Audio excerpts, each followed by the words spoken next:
Not at all. Said, so they called him the can't sports guy instead. Yes. I said, sports guy, dust off those news roots. And that's okay. We're going to go for it. But first and only on News 5, Parks and Wildlife officers have shot and killed a bear that they believe is the same animal that has been repeatedly breaking into homes and garages in the Broadmoor Bluffs neighborhood. Well, school districts across the state are struggling to hire enough teachers. The Colorado Department of Education and Higher Education are hosting town hall meetings to address the shortage. Also later today, Mayor John Suthers is presenting the open budget tool. It's an effort to improve transparency for Colorado Springs citizens. When it's finished, people who live in Colorado Springs will be able to see how their tax dollars are being spent. Watching out for your safety, firefighters are encouraging everyone to leave fireworks to the professionals by going out to enjoy one of the many shows in our area instead of lighting them off at your home. Well, the Environmental Protection Agency is revealing it had no rules, protocols, or procedures in place when it accidentally triggered a massive wastewater spill nearly 2 years ago.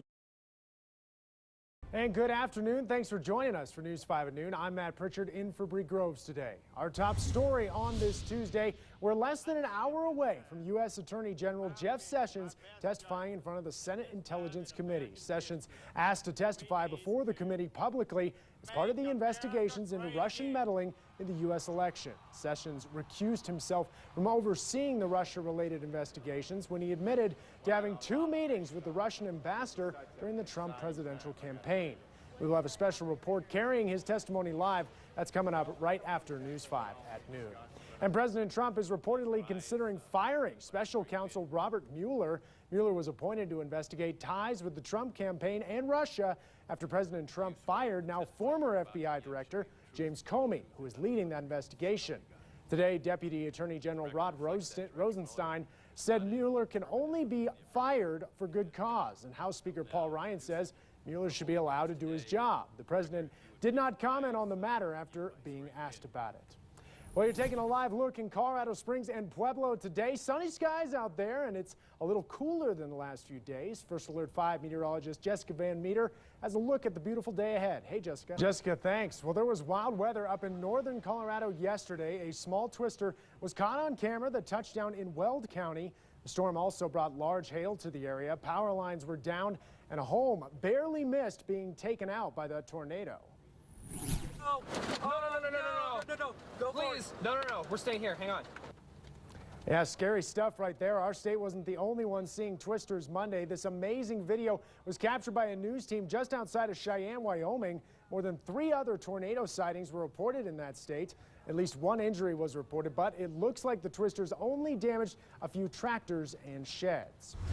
Well, right now, 2 wildfires are burning in the northwestern corner of our state. A stretch of Highway 40 has been shut down near Dinosaur, and the Blue Mountain community has been evacuated due to the Dead Dog Fire. It's burned more than 2,000 acres about 10 miles north of Rangeley. Also happening now in Rio Blanco County, about 20 miles southwest of the town of Meeker. Firefighters are holding off the Hunter Fire, which has burned around 1,000 acres this morning. There's still no cause determined in either of those fires. Well, new at noon, the Colorado Springs City Council is expected to sign a resolution to reflect on the 5th anniversary of the Waldo Canyon fire. The resolution will mark June 26th as a day to highlight the resiliency of the Colorado Springs community. The fire, which started on June 23rd, burned more than 18,000 acres, killed 2 people, and destroyed 347 homes. Since then, many of the homes destroyed in the fire have been rebuilt, and the burn scar has a 70% regeneration rate. Also later today, Mayor John Suthers is presenting the open budget tool. It's an effort to improve transparency for Colorado Springs citizens. When it's finished, people who live in Colorado Springs will be able to see how their tax dollars are being spent. The city's engagement specialist, Jay Anderson, is also expected to provide a tutorial on the tool later on today. And Springs City Council is also expected to vote on whether to raise fees to operate medical marijuana businesses in the city. Council is discussing increasing application and licensing fees by as much as 40%. Dispensaries, growers, and manufacturers could also be charged $800 more in fees every year. Fees haven't been raised since 2011, so as you might expect, some dispensary owners aren't too happy about the possibility. But others say the extra money could really help the city. Ours is lagging behind other communities, and we really need to raise ours. And And then also we need more money for enforcement. We don't have the ability to really regulate them as well as we would like to. If passed, the new fees would put licensing in Colorado Springs near average costs compared to other cities throughout our state. Well, about a month away now from the opening of the new John Venetia Park in Briargate, the Parks Department is asking for the public's help, saying the site has been vandalized multiple times. Graffiti was spray painted on the walls on at least 3 separate occasions. Copper wire was ripped from the parking lot light fixtures, and someone even stole a skid steer mini loader from one of the contractors. We're asking the public to be vigilant if they see people in here after hours that shouldn't be, to call the police and ask them to come and inspect the site. The $13 million park is behind schedule. We're told part of that issue was the last-minute addition of new pickleball courts into the park's master plan. A grand opening celebration is scheduled for July 8th.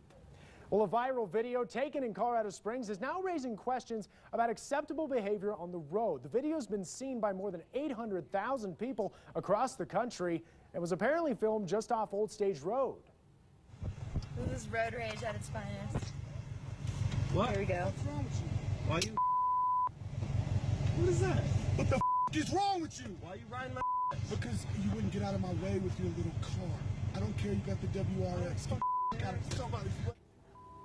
Scary stuff. To be fair, we don't know what happened in the car in the moments before the video was taken or after the camera stopped rolling, but we did show the video to the patrol unit at the Paso County Sheriff's Office, who say they've seen this kind of trouble on Old Stage Road before. If it's because they're in the mountains and they think that they don't have to abide by the same laws on the roads, but they do. Record of the incident in the video because they say it wasn't reported to them. As far as road rage goes, deputies say the best strategy is take a breath before reacting. Right now, Colorado Springs police are searching for 2 burglars who sliced a man with a box cutter. It happened early Monday morning on Pacific Hills Point on the Springs South Side. The victim says they woke up to see 2 people in dark clothing inside the home, and when one of the suspects grabbed a box cutter and cut them. Both suspects then fled the home. If you have any information on this, you're asked to call Crime Stoppers. That number is 634-STOP. Well, meanwhile, on the east side of the Springs, a man who says he wanted to scare his friend scared the wrong guy, and it led to a shooting and 2 arrests. It happened early Monday morning on South Brentwood. The man thought he knew someone inside the car and walked up to scare the driver. Well, they got into a fight, and the driver fired a shot which missed. No one was hurt, but both men were arrested for assault. In our continuing coverage of the Gold King mine spill, the Environmental Protection Agency is revealing it had no rules, protocols, or procedures in place when it accidentally triggered the spill nearly 2 years ago. As we reported, crews released 3 million gallons of water full of heavy metals from the Gold King mine, which then flowed into rivers in Colorado, Utah, and New Mexico. The Inspector General says the agency began developing safety standards after the spill, which are set to be released later this week. Covering Colorado this morning, 3 cities in our state made Wallet Hub's list of 150 happiest cities in America. Aurora placed highest for Colorado. They came in at 29. Denver ranked at 37, and Colorado Springs in at 46. Denver placed within the top 5 for highest adequate sleep rate, lowest obesity rate, and highest income growth. California, though, dominated that top 10 of happiest cities, taking 8 spots. The happiest of all, Wallet Hub says it's Fremont, California. And again, the Garden of the Gods has topped TripAdvisor's list for best parks in Colorado. Garden of the Gods Park beat out ski resorts and Red Rocks to take home that #1 spot. The park was designated a National Natural Landmark in 1971 and sees around 2 million visitors a year. Well, when looking for good summer activities for kids, the zoo is always a good option. And starting this week, the Pueblo Zoo is offering summer camps to kids from kindergarten to 10th grade. These camps are aimed at teaching students all about animals while getting outdoors and, of course, having a good time. Each camp includes crafts, zoo hikes, and a chance to see those animals up close. What's unique about these is they can walk the zoo with their counselors, with these new kids, and see animals at times throughout the day and see things that they maybe would never have an opportunity to see and learn things from people that they wouldn't normally be able to talk to.